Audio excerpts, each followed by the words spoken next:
네, 안녕하세요. 김보민입니다. 오늘은 공부 얘기를 좀 해보려고 하는데요. 이 공부라는 것이 참 선생님들 입장에서는 골치 아픈 문제였던 것 같아요. 왜냐하면 그 우리가 만나는 아이들이 대부분 공부를 좋아하는 아이들이 별로 없잖아요. 그리고 이제 공부에서 큰 성과를 내고 있는 친구들도 좀 적은 편이고, 그런데 공부를 안 시키자니 그렇다고 또 너무 아이들을 이렇게 교육적으로 방임하는 게 아닌가, 이런 또 자괴감이 들기도 하고, 그렇다 그래서 억지로 공부를 시키자니 아이들이 그냥 고통스러워하고, 이런 거를 매일같이 이제 겪으실 텐데요. 도대체 공부를 우리가 어떻게 시켜야 되나, 이런 게 참 저도 고민이 많았습니다. 어, 돈은 많이 들어가잖아요. 공부를 시키려면 문제집도 있어야 되고 선생님도 있어야 되고. 그런데 또 그 투자 대비 성과가 안 좋아요. 그러니까 아이들의 자발성에 이렇게 의거하지 않다 보니까 이제 억지로 뭔가 아이도 뭔가 해야 되는 거는 아는데 그냥 때우기 식으로 하고 있는 것이고, 선생님도 안 시킬 수는 없으니까 이제 압박을 해서 어떻게든지 시키는데 어쨌든 서로 괴로운, 그런 상황이죠. 그런데 이제 이게 코로나 시기가 지나면서 문제가 굉장히 더 증폭이 된 거예요. 코로나 때 이제 온라인 학습을 하면서 아이들이 잘 모르는 거를 그때그때 해결할 수가 없잖아요. 그리고 나서 뭐 지역아동센터를 다니거나 뭐 학원에 다니는 친구들은 그나마 괜찮은데, 또 가정에서 혼자 이렇게 공부를 했던 친구들 같은 경우에는 점점 학습 격차가 벌어지기 시작을 합니다. 그래서 코로나가 끝나고 나서 이제 선생님들하고 모여서 아이들의 어려움에 대해서 이야기를 나누다 보니까 선생님들이 그런 얘기를 하시는 거예요. 공부 포기한 아이들이 속출하고 있다. 의욕이 하나도 없다.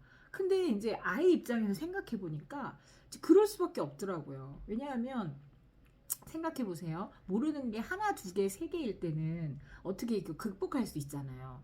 그런데 모르는 게 점차 누적이 되다 보면은 이제는 어떻게 되냐면 자포자기를 해버리는 거예요. 아유, 모르겠다. 그냥 이제 그냥 선생님 뭐 이렇게 얘기하는 친구도 있다고 해요. 선생님 그냥 저 이렇게 살게요, 이렇게 얘기하는 친구도 있다고 해서, 그래서 그날 회의하는 자리에서 어떤 선생님이 이런 아이들 좀 모아다가 좀 어떻게 도움을 주었으면 좋겠습니다. 어떻게 방법이 없을까요? 근데 그래서 저도 같은 고민을 하면서 얘네들 모아서 어떻게 이 아이들한테 또 아이의 이게 삶을 봤을 때 가정에서 3분의 1이고, 그 다음에 이제 친구들과의 그런 관계가 3분의 1이고, 나머지 3분의 1은 학교 안에서 생활을 거의 대부분 하고 있잖아요. 그런데 학교 안에서 이렇게 그 학습 때문에 스트레스를 애들이 받는다고 한다면, 이거는 좀 뭔가 대책을 세워야 되지 않을까. 그래서 이 한꺼번숭이에서 사실 제가 공부를 좋아하는 사람은 아니지만 이건 한번 짚고 넘어가야겠다. 그리고 저희가 수년간 수천만 원을 썼습니다. 공부시키느라. 그런데 이렇게 좀 좋아졌다는 얘기는 별로 들리지가 않는 거예요. 그래서 한번 23년도에는 그 원인이 뭐고, 그리고 왜 애들이 공부를 이렇게 하기 싫어하고 그러는지 좀 알아보고 싶었어요.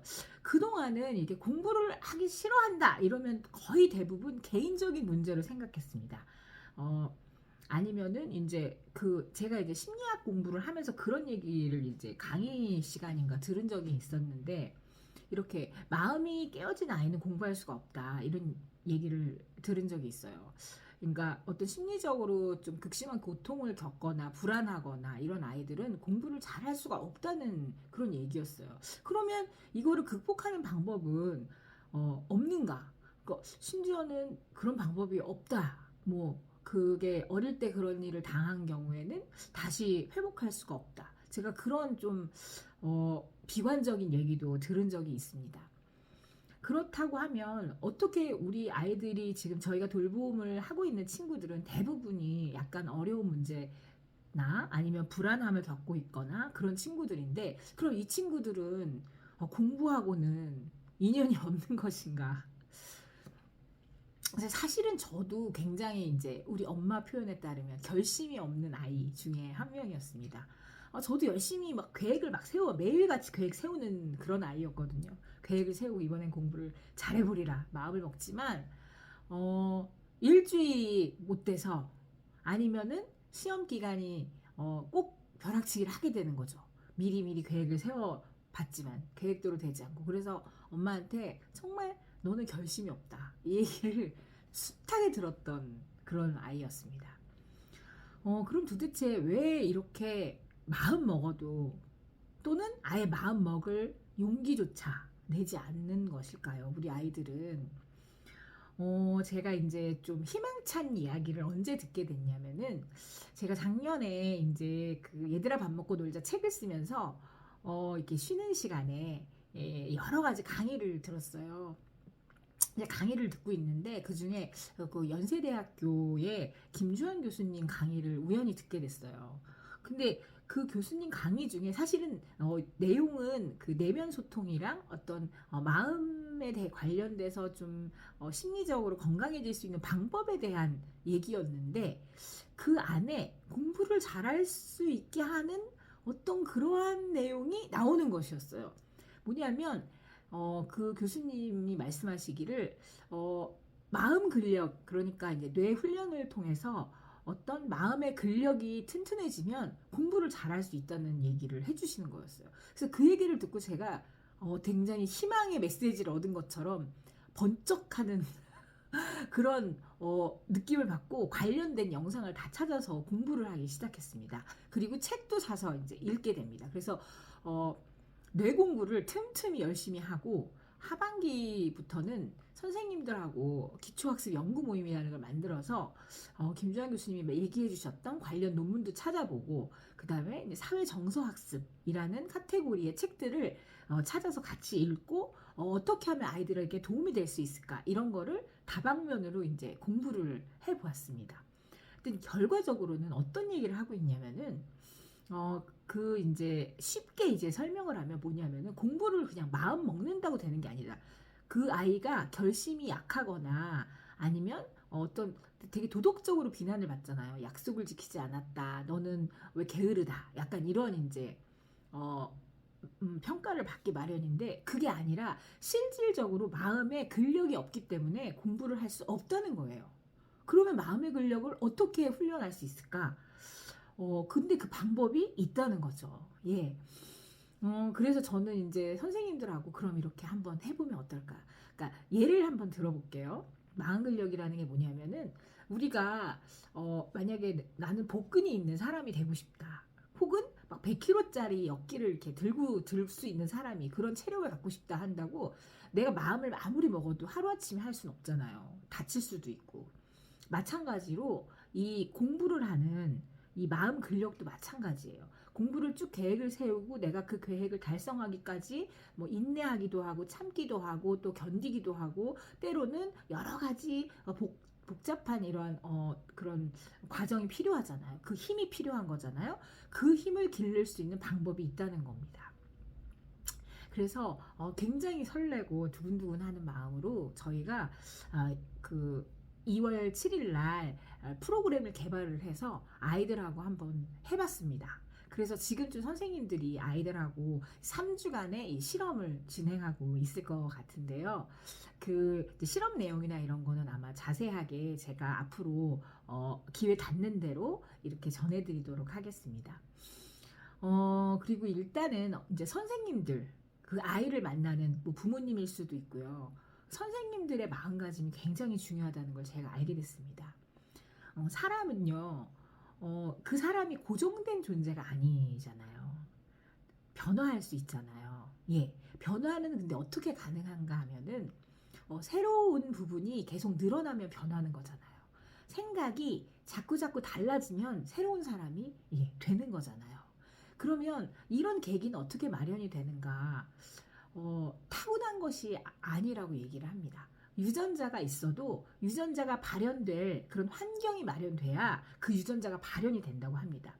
다시 말하면 우리 아이들이 좋은 환경을 우리가 마련해 준다고 하면 다시 공부를 할 마음을 먹을 수도 있게 되는 거죠. 자포자기하고 나는 안 된다고 생각하던 친구들도 우리가 그런 환경을 만들어주면은 사실은 뭐 그 아이의 지능이나 또 그다음에 뭐 가족 관계, 유전적인 거 이거는 저희가 바꿀 수 없잖아요. 하지만 얼마나 다행인 것은 우리가 바꿀 수 있는 부분이 있다는 거예요. 예. 그걸 내가 할 수 있다는 거죠. 우리가 그걸 해줄 수 있다는 거죠. 그게 저는 참 감사하더라고요. 그래서 어떻게 바꾸냐면 일단 선생님들 마음부터 바꾸셔야 되는데 저 마음속 깊은 곳에 그 아이를 바라보면서 그런 마음이 있어요. 아, 얘는 안 될 것 같아. 얘는 해도 좀 머리가 안 좋은가? 아니면 아, 얘는 너무 나약해. 이렇게 약한 애가 뭐를 하겠어. 그런 마음이 혹시 예, 꺼내놓고 말은 할 수 없지만 내 내면에서 그런 생각을 하신 적이 있을 수도 있어요. 이제 그 생각을 바꾸셔야 됩니다. 선생님들 이게 매우 중요합니다. 이 아이가 튼튼하고 건강해서 공부도 할 용기를 내고 그리고 세상에 위풍당당 어떤 바람을 맞아도 뚫고 잘 살아나갈 수 있는 아이가 될 거라고 믿어주셔야 됩니다. 우리가 믿어주지 않으면 누가 그 아이를 믿어주겠습니까? 그래서 아침에 매일매일 상상을 해보세요. 그 아이가 얼마나 잘 될 건지, 얼마나 훌륭하게 될 건지, 그리고 정말 결심 있는 아이가 될 것이라고 이렇게 날마다 상상해 주세요, 선생님들. 그러면 그 아이는 분명히 달라질 거라고 저는 확신합니다. 왜냐하면 환경이 달라지기 시작했기 때문에 그 아이도 그 환경에서 자기 스스로에 대해서 다시 한번 깨닫고 새롭게 도전할 수 있는 용기를 낼 수 있을 거예요. 그런 어른이 좋은 어른이라고 저는 생각합니다. 네, 오늘은 아이들에 대해서 희망을 가지고 기대를 하고 소망을 갖는 선생님이 되자, 그런 어른들이 되자, 이런 메시지를 드리면서 첫 번째 이야기 마치도록 하겠습니다. 네, 감사합니다.